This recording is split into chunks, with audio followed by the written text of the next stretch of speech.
Təsəvvür edin ki, bir gün oyanırsınız və çox qəribə bir səs eşidirsiniz. Aha, Səhər ulduzlarının pıçıltısını və pəncərədən çölə baxanda görürsünüz ki, almalar yerə deyil, birbaşa göyə doğru düşür. çox qəribə mənzərədir. Həqiqətən. Yəni, ümumiyyətlə, bu cür reallığa oyanmaq necə hiss olardı? Sizi bugün məhz bu qeyri-adi ehtimalların ardınca aparacaq. Sizin üçün xüsusi olaraq hazırladığımız bugünkü dərin təhlildə Vadim Zelandın məşhur reallığın transerfingi əsərinə baş vururuq.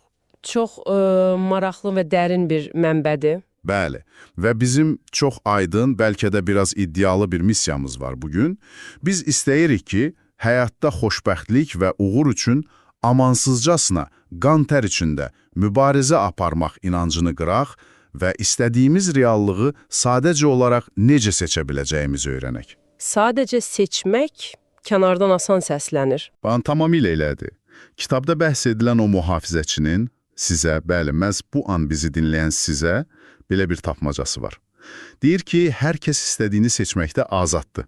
Lakin bu azadlığı necə əldə etmək olar? Baxın, bu tapmaca ilk baxışdan çox sadə görünür, amma insanın o öyrəşdiyi dünya görüşünü kökündən sarsıdır. Çünki bizi uşaqlıqdan bəri həmişə fərqli bir şey aşılayıblar. Hansı ki, həyat mübarizədir. Hə, bəli. Ki, həyat bir mübarizədir, sən istədiyini ancaq əziyyətlə qazanmalısan. Əgər nəsə sənə asan gəlirsə, deməli orada nəsə bir tələ var, nəsə səhvdir. Doğrudur. Amma reallıqda bu daimi savaş yanaşması bizi sadəcə yorur və əksər hallarda istədiyimiz o hədəflərdən daha da uzaqlaşdırır. Yəni, mühafizəçinin tapmacasını həll etmək üçün ilk növbədə bu seçimin harada və necə baş verdiyini anlamaq lazımdır. Kainat necə işləyir və reallığın fərqli versiyaları harada saxlanılır? Gəlin bunu bir qədər açaq. Çünki reallığın fərqli versiyaları deyəndə dərhal adamın ağlına o elmi fantastika filmləri gəlir. O qarışıq paralel dünyalar, nə bilim, fərqli ölçülər. Amma Zeland bunu tam fərqli bir cür adlandırır. O buna alternativlər məkanı deyir. Bəli, alternativlər məkanı. O bunu, yəni sonsuz ehtimalların olduğu bir növ məlumat sahəsi kimi təsvir edir. Bax, bunu nəhəng, sonsuz bir koordinat sistemi kimi düşünmək olar.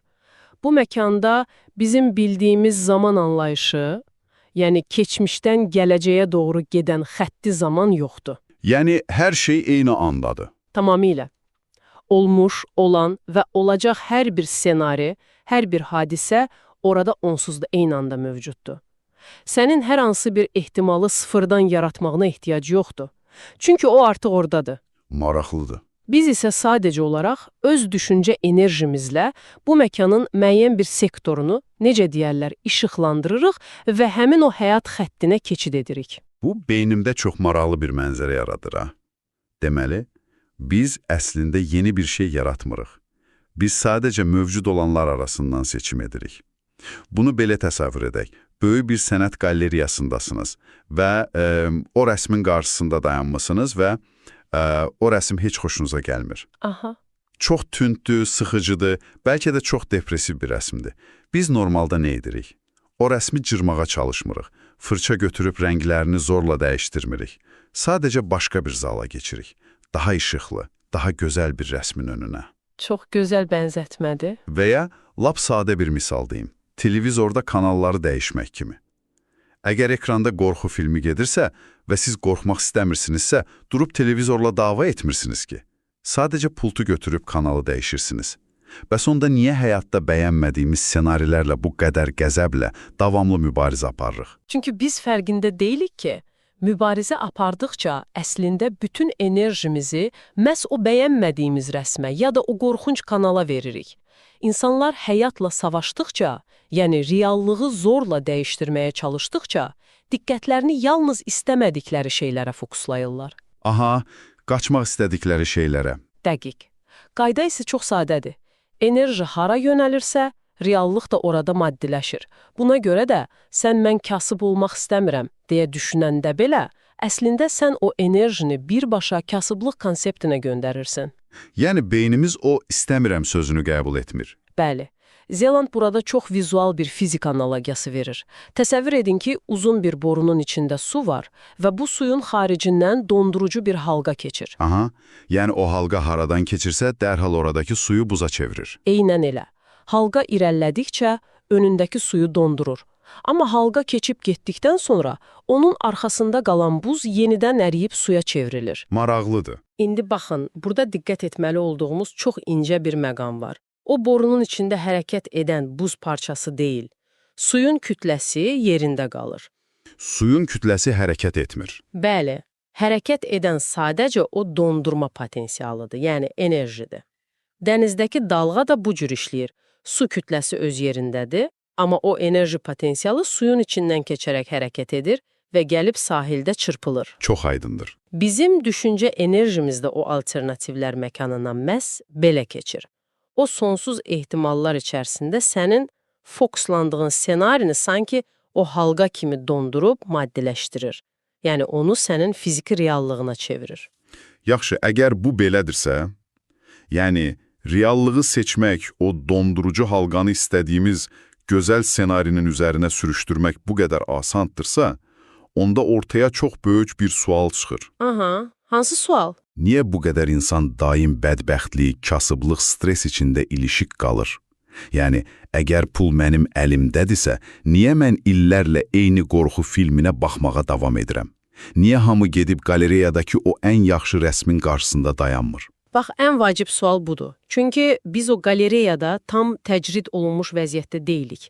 Bizi idarə edən, daim diqqətimizi özündə saxlamağa çalışan və öz seçimlərimizdən bizi yayındıran parazit quruluşlar var. Parazit quruluşlar. Bəli. Zeland onları rəqqaslar, yəni ingiliscə pendulums adlandırır. Rəqqaslar. Yəni bədim divar saatının içindəki o sağa-sola gedən mexanizmi nəzərdə tutursunuz. Mexanizm olaraq bənzəyir, hə. Amma bunlar fiziki deyil, informasiya enerji quruluşlarıdır. Belə izah edim. Bir qrup insan eyni cür düşünməyə, eyni şeyə inanmağa başlayanda, onların fikirləri və enerjiləri bir rezonans yaradır. Aha. Bu ortaq düşüncə enerjisi birləşərək müstəqil bir quruluşa, yəni rəqqasa çevrilir. Və yarandıqdan sonra o artıq müstəqil olur, özünü qorumağa və böyütməyə çalışır. Yəni o insanlardan asılı olmayan bir şeyə çevrilir. Tamamilə. Məsələn, siyasi partiyalar, media qurumları, böyük korporasiyalar, hətta bir idman klubu və ya ailə belə bir rəqqas ola bilər. Rəqqasların isə tək bir hədəfi, tək bir qidası var. İnsanların enerjisi. Sadəcə enerji. Bəli. Onlar sənin fərdi olaraq nə istədiyinlə, xoşbəxt olub-olmamağınla zərrə qədər maraqlanmırlar. Və ən təhlükəlisi odur ki, onlar sənin enerjini həm müsbət, həm də mənfi hisslər vasitəsilə sora bilirlər. Xüsusilə də qorxu, nifrət, günahkarlıq kimi güclü emosiyalar onlar üçün ən ləzzətli qidadır. Bu, həqiqətən də biraz qorxuducu mənzərədir. Kitabdakı futbolçu misalı bunu çox yaxşı izah edirdi. Təsəvvür edin ki, dolu bir stadiondur. Həlledici maçın son dəqiqələridir və bir futbolçu çox vacib bir penaltini qaçırır. Çox ağır bir andı. Bəli, və komanda uduzur. O an stadiondakı 10 minlərlə insanın, ekran qarşısındakı milyonların bütün qəzəbi, nifrəti birbaşa o futbolçuya yönəlir. Saf məntiqə qalsaq, o qədər güclü və eyni anda bir nöqtəyə vurulan nifrət enerjisi o insanı oradaca öldürməli idi. Düzdür, fiziki olaraq məhv etməli idi. Amma o sadəcə başını aşağı salır, bəlkə də biraz məyus olur və adi qaydada meydandan çıxır gedir. Niyə? O qədər enerji hara getdi? Deməli o nəhəng mənfi enerjini futbolçunun özü yox, həmin o idman klubu ətrafında yaranmış rəqqasudur. Tamamilə doğrudur. Və bununla daha da böyüyür. Biz bunu indi sosial şəbəkələrdə çox görürük. Biri kiçik bir səhv edir, bütün cəmiyyət ona nifrət qusur. İnsanlar klaviaturanın arxasında əsəbdən partlayırlar. Ortada isə o nifrətdən qidalanıb reyting yılan bir platforma algoritmi dayanır. Yəni, böyük bir rəqqas. Hə, çox dəqiq müşahidədir. Yaxşı, əgər sistem belə işləyirsə, bu deməkdirmi ki, məni qıcıqlandıran bir şeydən fəal şəkildə qaçmağa çalışdıqca, məsələn, siyasi xəbərlərlə, haqsızlıqlarla, əsəbi müdürümlə mübarizə apardıqca, mən əslində elə həmin rəqqası qidalandırıram. Təəssüf ki, bəli, sən savaşdıqca enerji verirsən. Bəs, belə olan halda nə etməliyik? Öz ətrafıma qalın bir psixoloji divar hörüb, özümü qorusam necə? Yəni, özümə qapanıb, o xəbərlərə ümumiyyətlə reaksiya verməsəm? Baxın, divar hörmək bir çox insanın, belə deyək, ilk instinktiv reaksiyasıdır. Amma bu çox böyük bir tələdir. Gəlin düşünək, sən öz ətrafına qalın bir müdafiə divarı, bir qala hörəndə, o divarı ayaqda saxlamaq üçün sənə nə lazımdır? Yenə də enerji. Yenə də enerji. Sən davamlı olaraq o divara güc sərf etməlisən, daxilən daim gərginlikdəsən, yəni düşünürsən ki, görəsən kimsə bu divarı aşa bilərmi, deyə hər an hücum gözləyirsən. Bu qorxu və gərginlik elə rəqqasın istədiyi şeydir. Yəni müdafiə olunmaq da ona qida verir. Bəli, əsl müdafiə divar hörmək yox, boşluq olmaqdır. Rəqqası məğlub etməyə çalışmaq, ona nifrət etmək yox, ona qarşı tamamilə laqeyd qalmaq lazımdır. Zeland burada çox dərin bir anlayış verir. O deyir ki, özünü icarəyə ver. Özünü icarəyə ver. Yəni, mən bədənimi o vəziyyətdə saxlayıram, amma şuurumu oradan çıxarıram. Daxilən, emosional olaraq sən oyunda yoxsan. Sən daxili emosiyalarını o vəziyyətə bağlamırsan. Sən sadəcə kənardan baxan bir müşahidəçisən. Aha, başa düşdüm. Rəqqas isə yalnız emosiyaya reaksiya verir, boşluqdan tutuna bilmir. Bunu praktikada tətbiq etməyin ən təsirli yollarından biri də qəfilən, yəni gözlənilməz reaksiya vermək və rəqqasın ssenarisini alt-üst etməkdir. Bu dediyiniz mənə o məşhur tramvaydakı xuliqanların hekayəsini xatırlatdı. Bunu mütləq dinləyicilərimizlə bölüşməliyik. Çünki bu ssenarini pozmaq anlayışını möhtəşəm izah edir. Bəli, o çox yaxşı hekayədir. Deməli, bir adamı axşam vaxtı boş bir küçədə xuliqanlar küncə sıxışdırır. Ssenari bəllidir. Əsrlərdir eyni cür işləyir. Ya adam qorxub yalvaracaq, pulunu verəcək, ya da özünü qəhrəman hiss edib onlarla savaşmağa çalışacaq. Və böyük ehtimalla döyüləcək. Bəli, döyüləcək. Hər iki halda xuliqanların təmsil etdiyi o aqressiya, rəqqasın qorxusundan və ya qəzəbindən qidalanacaq. Amma adam qəfildən dəli kimi gözlərini bərəldiyib, birbaşa xuliqanların başçısına yaxınlaşır və belə bir sual verir. İlk olaraq çənəni, yoxsa burnunu sındırım? Tamamilə absurddur. Bəli. Rəqqasın ssenarisində belə bir diyaloq yoxdur. Xuliqanlar anidən çaşbaş qalırlar, qurduqları o aqressiv enerji balansı dağılır və adamı sadəcə dəli hesab edib oradan uzaqlaşırlar. Aha, enerjiləri boşa çıxır. Bu əslində Yapon döyüş sənəti olan Aikido fəlsəfəsinin tam özüdür. Sənə gələn zərbəni bloklamırsan, sərt bir divar olub qarşı çıxmırsan, sən sadəcə o hücumun gücünü qəbul edib, onu boşluğa doğru yönəldirsən. Çox düzgündür. Yəni, bu qeyri-standart reaksiyalar rəqqasın tezliyindən çıxmaq deməkdir. Sən ona o gözlədiyi qidanı vermirsən. Amma burada məntiqi bir sual yaranır axı. Nə sualı? Biz rəqqasları zərərsizləşdirdik, boşluqda qaldıq və enerjimizi qoruduq. Bəs sonra, biz ömrümüzün sonuna qədər heç nəyə reaksiya verməyən bir boşluq kimi yaşaya bilmərik. Bu qoruduğumuz təmiz enerjini, o həyat eşqini hara yönəltməliyik? Bax, bu çox maraqlıdır. Bu nöqtədə tam fərqli, bizi sormayan və irəli aparan bir məfhum ortaya çıxır, uğur dalğası. Uğur dalğası, yəni bu, fərqli bir rəqqas növüdür. Daha yaxşı bir rəqqas. Xeyr, uğur dalğası fərqlidir. O səndən enerji tələb etmir, səninlə qidalanmır və özünü qorumaq kimi bir instinkti də yoxdur. O, sadəcə kainatın bir tezliyidir. Aha. Sən kiçik bir yaxşı xəbərə, sevincli bir hadisəyə diqqət yetirəndə, şuurlu şəkildə o dalğanın tezliyinə köklənirsən. Və sən o tezlikdə qaldıqca, o bir kiçik uğur, ardınca digər yaxşı hadisələri maqnit kimi sənə çəkir. Xalq arasında deyirlər ya, xoşbəxtliyi çəkir. Bəli, tez-tez işlədirik bunu. Bu sadəcə bir atalar sözü deyil, bu real bir enerji qanunudur. Düzü, bu bir çox fəlsəfələrdə rast gəldiyimiz bir şeydir. Amma bunun əksini düşünəndə mənzərə daha aydın olur. Fikir vermisinizsə, yaşlı nəsil həmişə eyni şeyi təkrarlayır. Hə, məşhur şikayətlər. Bizim vaxtımızda insanlar daha mehriban idi, su daha dadlı idi, günəş daha parlaq idi. İndi isə hər şey xarab olub. Zeland bunu çox maraqlı izah edir. Yaşlı insanlar doğrudan da elə bilirlər ki, dünyanın özü, yəni obyektiv reallıq pisləşib. Amma əslində elə deyil. Bəli, sadəcə onlar illərlə xəstəliklərdən, siyasətdən gileylənə mənfi rəqqaslara o qədər enerji veriblər ki, tədricən daha mənfi, daha boz həyat xətlərinə sürüşüblər. Dünya pisləşməyib, onların yaşadıkları o spesifik koordinat pisləşib. İllər keçdikcə isə o qayğılar insanı həmin mənfi rəqqasların toruna salır. Sən şikayət etdikcə, şikayət etdiyin şey çoxalır. Amma bir dəqiqə, mən burada bir qədər etiraz etmək istəyirəm. Buyurun. Bu uğur dalğasına köklən, yaxşı şeyləri gör yanaşması sizə elə gəlmirmi ki, bir növ o müasir psixologiyadakı toksik pozitivlikdir? Yəni, ətrafımda problemlər baş alıb gedir, iqtisadi çətinlik var, mən isə başıma gül çələngi taxıb, güzgünün qarşısında hər şey əladır deməliyəm. Xeyr, əslində Zelandın dediyi qətiyyən o deyil. Sən reallığı inkar etmirsən. Təsəvvür et ki, böyük bir meşədəsən. Bu meşədə həm dəriyə batan zəhərli tikanlar var, həm də çox gözəl ətrili yasəmən çiçəkləri. Aha. Zeland demir ki, tikanların varlığını inkar et, ya da tikanın üstündə otur və gülümsə. Xeyr, tikanlar oradadır.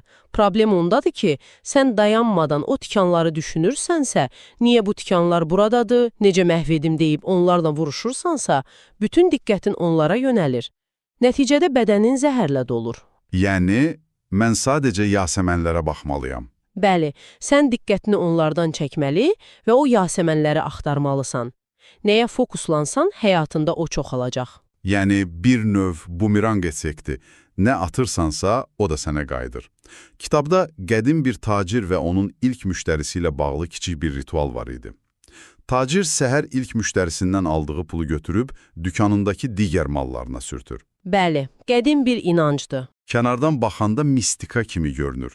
Amma əslində işləyən şey o ritualın özü deyil, pulun içindəki sehr deyil. İşləyən şey tacirin daxili psixoloji vəziyyətidir. O adam o ritualı edərkən bütün varlığı ilə inanır ki, bugün mənim alverim əla olacaq. Dəqiq, onun beyni o uğur dalğasının tezliyinə köklənir. Və kainat da həmin o bumerangı dərhal ona geri qaytarır. Deməli, məsələ taxta parçasına inanmaq yox, düşüncənin tezliyini idarə etməkdir. Bəli, çünki beyin üçün obyektiv reallıqla dərin inanc arasında fərq yoxdur. Sən nəyə güclü şəkildə hiss edirsənsə, o sənin reallığına çevrilir. Yaxşı, gəlin bunu daha kəskin bir senaryoda yoxlayaq. Gəlin. Mən hər şeyi düz edirəm. Xoş xəbərlərə kökləndim, yasəmən çiçəklərini yığdım, uğur dalğasını tutdum və mənim çox amma çox istədiyim bir məqsədim var. Deyək ki, illərdir xəyalını qurduğum bir evdir ya da həyatımı dəyişəcək bir iş müsahibəsidir. Aha. Mən bunu hədsiz dərəcədə istəyirəm. O qədər pozitivəm ki, hər gün bunu xəyal edirəm. Və hər şey yolunda gedir, amma son anda qəfildən hər şey partlayır. Müsahibə ləğv olunur ya da o evi başqası alır. Bütün planlarım yerlə yeksan olur. Niyə belə olur? Axı mən düzgün tezlikdə idim. Niyə ən çox istədiyimiz şeylər anidən əlimizdən çıxır? Baxın, çünki sən fərqində olmadan kainatın ən vacib, ən təməl qanununu pozdun. Hansı qanunu? Balans qanununu. Kainat, yəni təbiət, ekstremal qütbləşmələri, hədsiz gərginlikləri sevmir. Təbiətdə hər şey tarazlığa can atır. Necə yəni? Yüksək təzyiq dərhal alçaq təzyiqlə, yəni küləklə nizamlanır. Gecə-gündüzlə balanslaşır. Biz insanlar hansısa bir şeyə, fərq etməz bu işdir, puldur, sevdiyimiz insandır, həddindən artıq, xəstəlik dərəcəsində bir. Əhəmiyyət verdikdə, fəzada gözə görünməz bir artıq potensial yaranır. Siz oraya həddindən çox enerji yığırsınız. Və kainat da o enerjini dağıtmaq ehtiyacı hiss edir. Dəqiq, tarazlıq qüvvələri o sıxışmış enerjini hiss edir və anında işə düşür. Onların tək məqsədi o əhəmiyyəti sıfırlamaq, yaranmış o şişkinliyi partlatmaqdır. Və ən acınacaqlısı odur ki, bu qüvvələr çox vaxt potensialı yox etmək üçün bizim istəyimizin tam əksini bizə yaşadırlar. Siz nəyə hədsiz əhəmiyyət verirsinizsə, o şey sizdən alınır ki, balans bərpa olunsun. Bu o qədər real bir vəziyyətdir ki, demək olar hamımızın həyatında olub belə şeylər. Məsələn, kimsə uzun illər pul yığıb, xəyalındakı avtomobili alır. O, klassik bir misaldır. Onu o qədər idealizasiya edir. Üstündə elə əsir ki, tozu siləndə belə qorxur. Hər dəfə park edəndə ürəyi əsir ki, kimsə cızar və 2 gün sonra kimsə gəlib həqiqətən də o maşını cızır. Digər tərəfdən, qonşusu o köhnə maşınını harada gəldi saxlayır, heç vecinə də deyil və illərlə o maşına heç nə olmur. Çünki o qonşu maşına artıq əhəmiyyət vermir. Orada artıq potensial yoxdur. Ya da o məşhur Kalmayın hekayəsini xatırlayın kitabdan. Aha, o vəhşi qərb haqqında yazan yazıçı. Bəli, oxucuları onu o qədər ideallaşdırmışdılar ki, onun şəxsən o romanların qəhrəmanı olduğuna inanırdılar. Nəhəng bir artıq potensial yaranmışdı. Amma sonra həqiqət üzə çıxdı ki, o heç vaxt Amerikada olmayıb, hətta o kitabların bəzilərini həbsxanada yatarkən yazıb. Və o böyük sevgi anında dəhşətli bir nifrətə çevrildi. Tarazlıq qüvvələri o şişirilmiş obrazı bir anda darmadağın etdi. Tamamilə. Əhəmiyyətin həyatımızı necə çətinləşdirdiyini görmək çox asandır. İstəyinizə böyük məna yükləyəndə, hədəfə gedən yol cəhənnəmə çevrilir. Mənim bu balans və əhəmiyyət anlayışını beynimdə canlandırmaq üçün çox sevdiyim bir vizual bənzətmə var. Yəni, düşünün ki, yerdə düz çəmənlikdə 10 metr uzunluğunda bir taxta uzadılıb. Kimsə sizə deyir ki, bu taxtanın üstü ilə get. Siz nə edirsiniz? Sakitcə, bəlkə də fit çala-xala heç ayağınıza baxmadan keçib gedirsiniz. Çünki təhlükə yoxdur. Bəli, heç bir gərginlik yoxdur. İndi isə həmin o eyni taxtanı, ölçüsü millimetrinə qədər eyni olan taxtanı götürüb iki göydələnin arasına qoyaq. Yüzlərlə metr hündürlükdə. Və indi sizə deyirlər ki, keç onun üstündən. Mən şəxsən keçmərəm. Görürsünüz, sizin ürəyiniz sürətlə döyünəcək, ayaqlarınız əsəcək, bəlkə də bir-iki addım atıb yıxılacaqsınız. Niyə belə oldu? Hərəkət eynidir, taxta eyni taxtadır. Fərqi yaradan yeganə şey sizin beyninizdə o hərəkətə verdiyiniz əhəmiyyətdir. Çox gözəl izahdır. Çəmənlikdə yıxılsan heç nə olmaz, göydələndə yıxılsan ölərsən. Biz həyatdakı hədəflərimizi də göydələnlər arasına qaldırırıq və o gərginlik bizi yıxır. Zelandın dediyi kimi, o mavi quşu tutmaq istəyirsinizsə, onun arxasınca vəhşi qaban kimi aqressivcəsinə cummamalısınız. Quş qorxub uçacaq. Bax, bu taxta misalı insanın öz-özünə yaratdığı o süni qorxunu çox aydın göstərir. Və bu əhəmiyyətin ən gizli, lakin ən dağıdıcı mənbəyindən mütləq danışmalıyıq, günahkarlıq hissindən. Günahkarlıq hissi. Bəli. Biz tez-tez düşünürük ki, kiməsə pislik etmişiksə vicdan əzabı çəkməliyik. Bizi belə proqramlaşdırıblar. Amma təbiətdə yaxşı və ya pis kimi kateqoriyalar yoxdur. Orada yalnız enerjinin balansı var. Siz daxilinizdə dayanmadan günahkarlıq hissi yaradanda fəzada çox güclü bir artıq potensial əmələ gətirirsiniz. Və bu Merang qanununa görə bu günahkarlıq hissi nəyi cəlb etməlidir? Yəqin ki, cəzanı. Yalnız və yalnız cəzanı. Təbiət o potensialı yox etmək üçün sizə bir cəza göndərir. Özünüzü günahkar hiss etdikcə, fərqində belə olmadan cəza ssenarilərini həyatınıza cəlb edirsiniz. Birdən işdə haqsızlıqla üzləşirsiniz, kimsə sizi aldadır və siz də düşünürsünüz ki, bu mənim cəzamdır.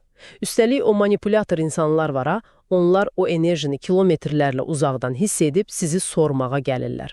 Belə çıxır ki, daimi günahkarlıq hissi yaşamaq bir növ öz-özünə qəsd etmək kimidir. Yaxşı, bəs bütün bu mürəkkəb düyünlərdən necə xilas olaq? O qorxunc göydələnlər arasındakı taxtanı yenidən çəmənliyən necə indirək? Günahkarlıqla bağlı həll yolu çox sadədir. Sadəcə olaraq özünü haqlı çıxarmağı, kiməsə nəsə sübut etməyə çalışmağı dayandırmaq lazımdır.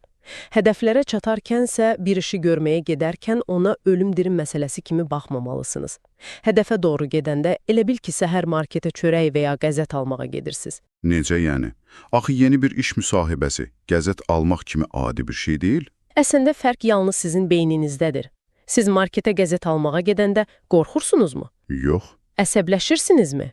Yenə də yox. Çünki bilirsiniz ki, pulunuz var, alıb qaydacaqsınız. Birdən qəzət olmaz deyə bir artıq potensial yaratmırsınız. İstəklərimizə də məhz bu soyuqqanlılıqla yanaşmalıyıq. Pul məsələsində də eynidir. Pul məqsəd deyil, sadəcə sizi müşayiət edən bir atributdur. Və əlbəttə həyatı asanlaşdırmaq üçün hər zaman bir plan B saxlamaq lazımdır. Plan B məsələsi çox önəmlidir. Çünki əgər mən o göydələnlər arasındakı taxtadan keçərkən aşağıda məni tutacaq bir təhlükəsizlik torunun olduğunu bilirəmsə, qorxu dərhal yoxa çıxır. Torun varlığı o taxtanın əhəmiyyətini sıfıra endirir. Tamamilə. Və tarazlıq qüvvələri də sənə mane olmur, külə kəsmir. Biz bütün bu danışdıqlarımızı alternativlər məkanını, rəqqasları, balans qanununu ümumiləşdirsək, əslində çox dərin, amma sadə bir həqiqətə gəlib çıxırıq.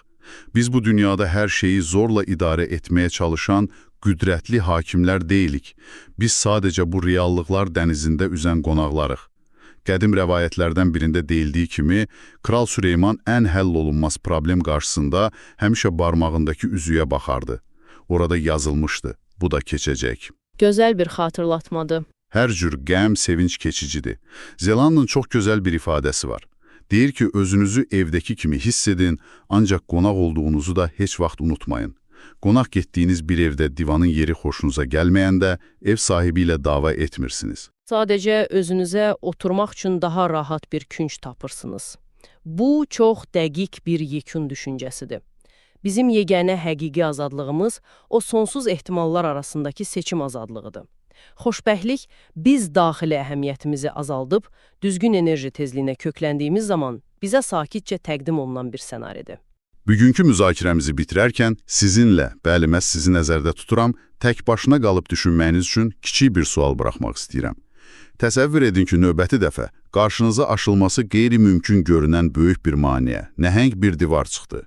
O an o divarla savaşmaq, qan tər içində ona dırmaşmağa çalışmaq əvəzinə bir anlıq dayanın.